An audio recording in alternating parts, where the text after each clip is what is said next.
Good evening, everyone. This is Catherine again from African Child Right. Today, I have some few topics that I want to talk about.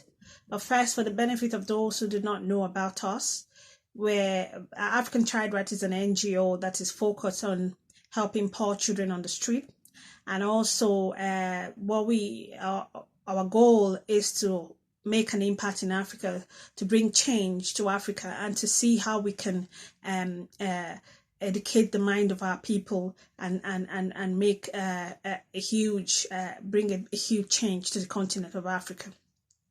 So today what I want to talk about is just two topics, and one of them is our educational system and our religious system.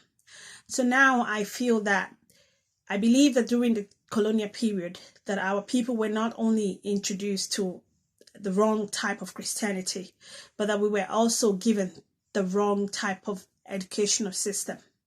I say this because I have tested both sides and I know the difference between what we in Africa go to colleges to study and the way we study and what we're focused on as against what is obtainable in the Western world.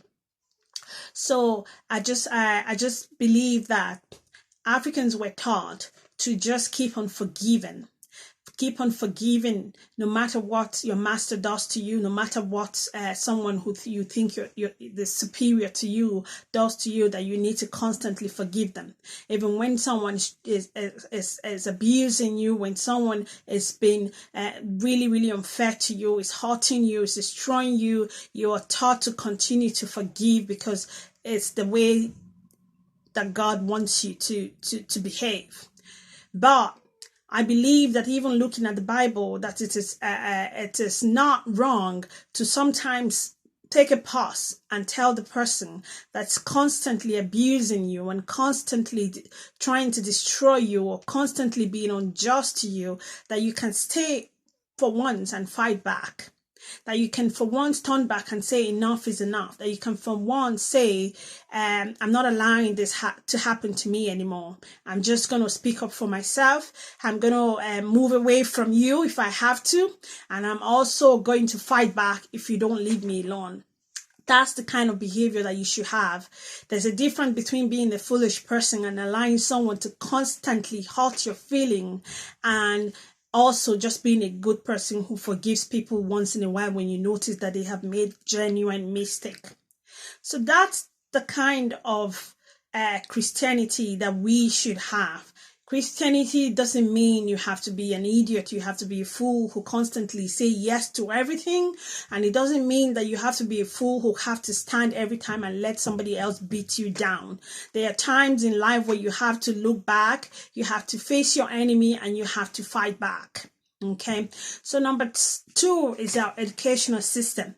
I believe that we have been taught to go to colleges or to universities to study how to speak good English, how to read, how to become a lawyer, how to become, to read mass communication, and do all those kind of courses that just focuses on so much grammar, so much English, so much essay, so much and endless writing of exams that doesn't at the end of the day yield any positive result and doesn't actually solve any problem. A friend of mine, a colleague of mine, had told me once that most African countries do speak Queen's English, she said.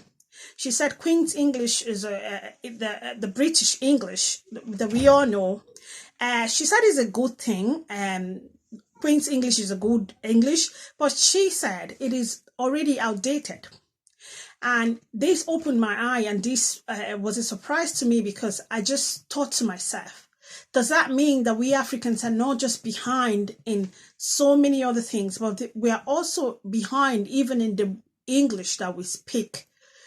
So we are focused more in Africa on the grammatical errors that people make, the spelling errors that people make, that we are taking our attention from the practical things that really matters. So I believe that going to universities, that our people should start thinking of focusing more on practical courses. So our system, our educational system, they have to be introduction of courses that focuses on research, on innovations, on practical skills and practical ways to develop things, to produce things that will yield results, that will come out, people will come out of universities and colleges and they are able to actually solve our problems, like the electricity problem that we have, like the clean water problem that we have, like the road problems that we have, like homelessness, like social protection, like all important courses and practical courses like planning and budgeting, like good governance and good management, and all of those kind of things are the kind of things that we should be focused on, and not how we are able to speak good English, and not how we are going to check if someone is using vocabularies and saying all sort of words that people can just laugh over, or people can just look at you as a learned and educated person, a good spoken English person, but at the end of the day you're not even able to turn water, even to mix water and turn it into anything that's like a second product of that.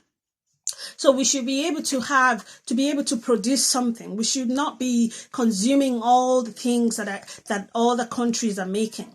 Germany and Poland, for example, they don't speak English there, but they're producing things and we're buying from them. They're solving their problems. They're producing cars. They're producing all sort of technology, and we're buying from them. But we're speaking all the English in the world. And what has that even profit us? What kind of things have we even gained from speaking so much grammar and knowing all the vocabularies in the world, apart from the fact that it just makes you look good, apart from the fact that it just makes people look at you as an educated person, that man is educated, you're just looking for attention and all of that. That's not the kind of things we should focus on. So our syllabus needs to change. Our educational system needs to change. We need to focus on problem solving. We need to focus on the real problem that we have. And when people are going into schools, that's exactly what they should be going for. Courses that will solve our problems, not courses that will just make us graduates and make us people who speak English and know all the vocabularies and know how to read and write and know how to spell all the spellings in the world, and they're very good academically, yet they cannot produce a single pen.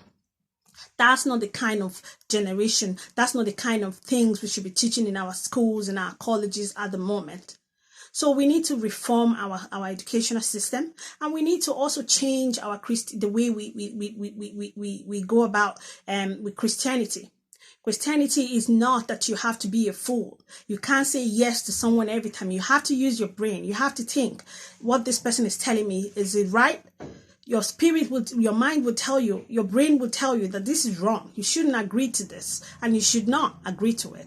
And you should be able to fight back sometimes when people are being unjust to you and constantly hurting you and constantly putting you down. There have to be a point where you have to turn to the bully and say, you have to stop. Or you have to say, look, I don't want you in my life anymore because you're causing me harm. You don't have to continue to forgive in a foolish way. So we Africans need to change our mindset. We need to turn around and a big cycle so that we can meet up with other parts of the world, so that we can start to change things around us. And these things we can do together. It's all about learning. It's all about learning. It's all about watching what other people are doing, and it's all about